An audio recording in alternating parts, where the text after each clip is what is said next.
Hello. Spread the word if you know anyone who would like Johnson & Johnson. You guys with the county? County, and then we're also fire department. We're doing a combined effort. Yeah. Yeah, so what are the risks on the COVID vaccine? The risks, that is a good question.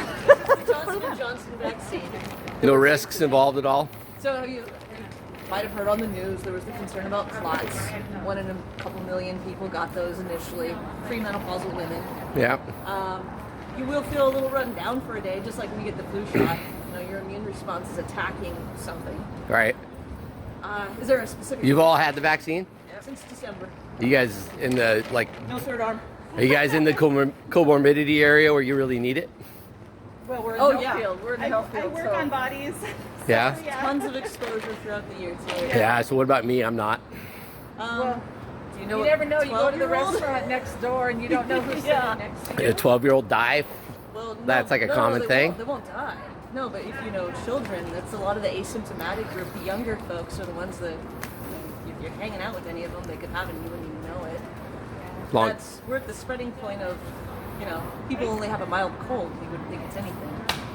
Sorry, you gotta get the vaccine. It doesn't work. The doctor said that it won't work for the new forms of it that are coming It's out. kind of like the flu virus. You know how you have to get one of those every year? It's because it mutates. So is it a vaccine? No, they're assuming COVID. We know it mutates, just like the flu virus mutates. Yeah. There's a potential that you'll need a booster, but nobody really knows yet. What are my odds with COVID right now? Well, if you're young and not diabetic, don't have a heart condition, we've only seen a few people in their 40s dying of it. And if you're But- not doing anything, you're not going anywhere. You're just going from work to home. But death isn't the worst outcome. I've got an aunt who still can't smell, and she had it in October. Right. Yeah. So there's a huge range of other stuff till you get to death. Yeah. So you guys all work for Johnson, right? Debbie Johnson, is that her name? No. Skagit County Health Department. We're at the fire department. Mount Vernon. Jill. Yeah. You're working for Jill. That's good. She's working for us. Come on. Yeah, there you go. You getting a lot of people signing up? We are. You don't need to sign up at all. You just walk right. No, a lot of people going through this. Yeah? Yeah. We're hoping to hit about 15 people today. We're just doing a small operation. Nice. Most people already have. The big one's at the Pfizer at the fairgrounds, Yeah. but this is like, it's really good for if people don't want to do two. They just want the one shot, one and Yeah. done. What's our county at right now for the number of people who've gotten it? Let's see, like 55. I know we're just over 50% for the whole completed Yeah. doses. Yeah. Yeah, we're About We're 50%. like around 60, I believe, for the first dose. Yeah. Of the 2 doses. Which is Nice. pretty good. At that point, you're fairly well protected. When are they going to stop pushing people to get the vaccine? I think it's gonna be like the flu shot. Nobody ever really stops.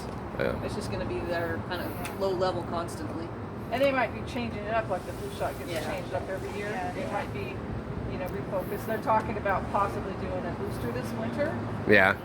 because of the variants that are coming out. Yeah. So for like me and my family, since we already had COVID, what do you think about me getting the vaccine? Well, here's the thing. When you have the actual, what we call it, the wild infection, means you got it in a natural situation. Let's just pick a number out of the sky. Let's say you develop about 2,000 antibodies. Mm-hmm. If you were to get the vaccine, you would develop about 200,000 antibodies. Having the wild infection Mm-hmm. protects you against that same bug, but it doesn't protect you against the variants. Whereas But- the vaccines are more protective and you develop more antibodies than. But you just said you had to get that vaccine for every mutant form of it. No, no. No? It's like the body recognizes it. So far, the variants we've had, when you've had the vaccine, your body recognizes the enemy, even in its various forms. It knows it's the enemy. Yeah. Yeah, you may have a little bit of, but you won't get into the hospital. You won't get into the ICU. Yeah. I'm doing this because there's this great video that kind of illustrates how the vaccine works. And it's basically, you don't get a whole copy of the virus. You get the spikes that are on the outside of the virus, which are what grab onto the cells. Mm-hmm. So even if the spikes are a little different on each virus, if you have copies of those and that's what your body is looking for, it's basically like you handed your body a blueprint and said, watch out for these. And the body made memory cells, sent them all over and said, okay, be on high alert.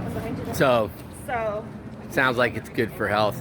What do you think about these masks you guys are wearing? I mean, I know this are not really the medical grade masks. Well, these are medical. Yeah? I got you. All right. Yeah, I got you. Hey, good luck, you guys. take care. Yeah.